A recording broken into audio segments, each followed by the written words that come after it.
देखते हैं अपना चैप्टर फर्स्ट। इसका नाम है the rise of nationalism in Europe. ये पार्ट फर्स्ट है इस चैप्टर का। तो पहले हम इसका ओवरव्यू देख लेते हैं।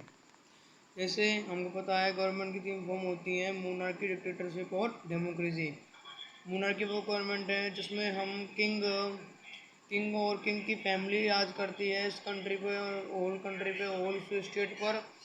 और सेकंड फॉर्म उसकी डिक्टेटरशिप मतलब आप जानते हैं तानाशाही होती है। अभी महाराष्ट्र में जो हमारा जो ये जो हमारा ये जो चाइना है, जो इसमें नाम की डेमोक्रेसी है, पर हम ये जानते हैं इसमें एक ही पार्टी इलेक्शन लड़ती है और एक ही पार्टी इसमें जीतती है। तो एक तरह की डिक्टेटरशिप हो गई। डेमोक्रेसी का एग्जांपल हमारा खुद इंडिया है और यूएसए है और यूके है, ये सारे डेमोक्रेसी हैं।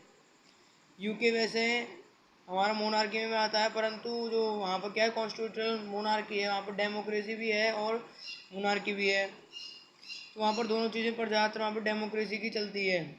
अब आते हैं 18th सेंचुरी। 18th सेंचुरी मतलब होता है 1701 टू 1800। इसमें हमारे कोई भी स्टेट नाम की कोई चीज़ ही नहीं थी।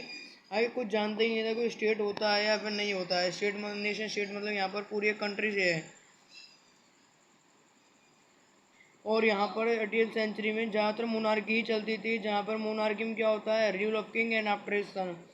जब मतलब पहले तो उसका पहले राजा राज करता है इसमें, बाद में उसके मृत्यु हो जाने पर उसको जब बेटा जवान हो जाता है तो फिर राज करता है। फिर उसके बाद अब हमारी रेवोल्यूशंस कौन कौन सी हुई थी। पहली रिवॉल्यूशन है 1688 में, ग्लोरियस रिवॉल्यूशन। वैसे आपकी सिलेबस में नहीं है पर हम इसको आपको ज़्यादा जानकारी देने के लिए हम इसको बता रहे हैं। पहली हुई थी ग्लोरियस रिवॉल्यूशन, ये हुई थी इंग्लैंड में। इंग्लैंड में ये किंग पावर थी और कंट्रोल पार्लियामेंट में था। सारा इंग्लैंड में क्या था, पहले किंग किंग की चलती थी, सारी पावर किंग के हाथ में थी, परंतु उसको क्या हो गया बाद में, रिवॉल्यूशन हुई ग्लोरियस रिवॉल्यूशन, बाद में पार्लियामेंट ने उस पर कंट्रोल पा लिया। 1776 में हमारी अमेरिकन रिवॉल्यूशन हुई थी। अमेरिकन रिवॉल्यूशन में क्या है हमारा मतलब 1776 में पहले मोनार्की चलती थी सब जगह पर ज़्यादातर। तो मोनार्की से परेशान होकर लोगों ने यहाँ रिवॉल्यूशन कर दी। अमेरिकन रिवॉल्यूशन में फिर इससे बदलाव आए थे कि अमेरिका में डेमोक्रेसी आ गई थी और कॉन्स्टिट्यूशन लिखा गया था सबसे पहले, इंडिपेंडेंट फ्रॉम इंग्लैंड। और यहाँ पर इंग्लैंड की चला करती, जैसे हमारे ऊपर अंग्रेजों ने हमारे ऊपर 200 से 350 साल तक हमारे पर राज किया था, उसी प्रकार यहाँ पर इंग्लैंड ने भी यहाँ पर अमेरिका में राज किया था। वे यहाँ पर लोगों का बहुत शोषण किया करते थे, ओरिजिनल पीपल्स ऑफ अमेरिका। और यहाँ के जो ओरिजिनल लोग होते थे अमेरिका के, उनको रेड इंडियंस बोला करते थे। उनका नाम ही रेड इंडियंस था, ना कि हमारे इंडिया से थे वे लोग। अब 1789 की रिवॉल्यूशन है, ये सब आप जानते हैं, आपने 9th क्लास में पढ़ा होगा। फ्रेंच रिवॉल्यूशन, फ्रांस के जहाँ पर जो बोर्बन डायनेस्टी रूल किया करती थी, वहाँ पर लुइस 16 यहाँ पर आया था।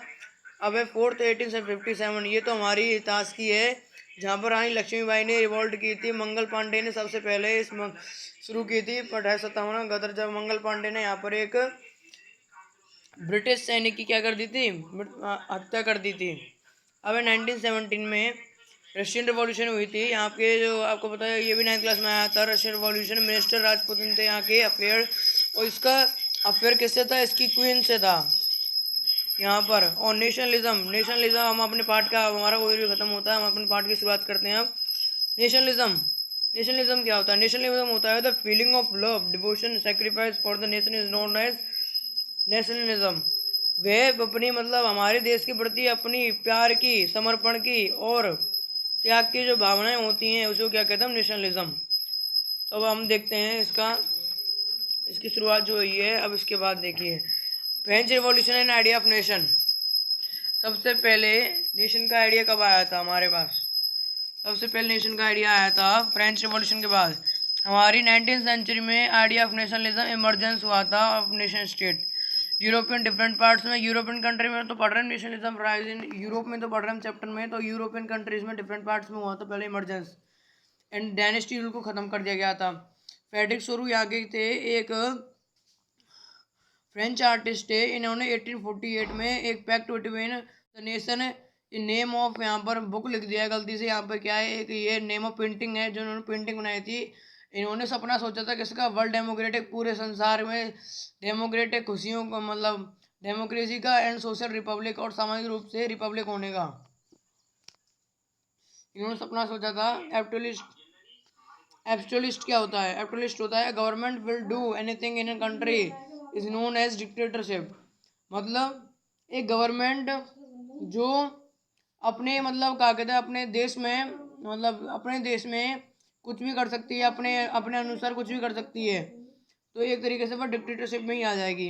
इसकी एग्जांपल सीपीसी जो हमने पहले बताया था, कम्युनिस्ट पार्टी ऑफ चाइना में। अब यूटोपियन, यूटोपियन क्या होता है? यूटोपियन है हमारा a vision of societies that is so ideal that is likely unlikely to exist. मतलब ऐसा एक ऐसी दुनिया जिसमें जो सोसाइटीज़ हैं, ऐसी दुनिया जहाँ पर जो सोसाइटीज़ हैं बहुत आइडियल हैं, लगड़ती लड़ती झगड़ती नहीं है और अपने काम से काम रखती हैं और मतलब डेमोक्रेटिक हुआ, ऐसे उनको बोलते हैं utopian. First idea of nationalism कब हुआ था? After French revolution. मतलब फ्रेंच रिवॉल्यूशन के आने के बाद ही 1789 में पहला आइडिया ऑफ नेशनलिज्म जागा था। जिस प्रकार यहाँ से 1789 में उसको भगा दिया गया था वहाँ से, किसको? राजा लुई 16 को वहाँ से भगा दिया गया था। जब हमारी डेमोक्रेसी फॉर्म हुई थी वहाँ पर नेपोलियन आया था, तब से ये क्या कहते हैं, नहीं तब से ही हमारा फिर क्या है ये डेमोक्रेसी मतलब मोनार्की रूल हट गया वहाँ से। और फिर 1789 से 1799 तक फिर हमारा डेमोक्रेसी पीरियड चला। फिर आया हमारा 1804 में कौन आया था? हमारा नेपोलियन आया था। नेपोलियन ने फिर 1804 में फिर से डेमोक्रेसी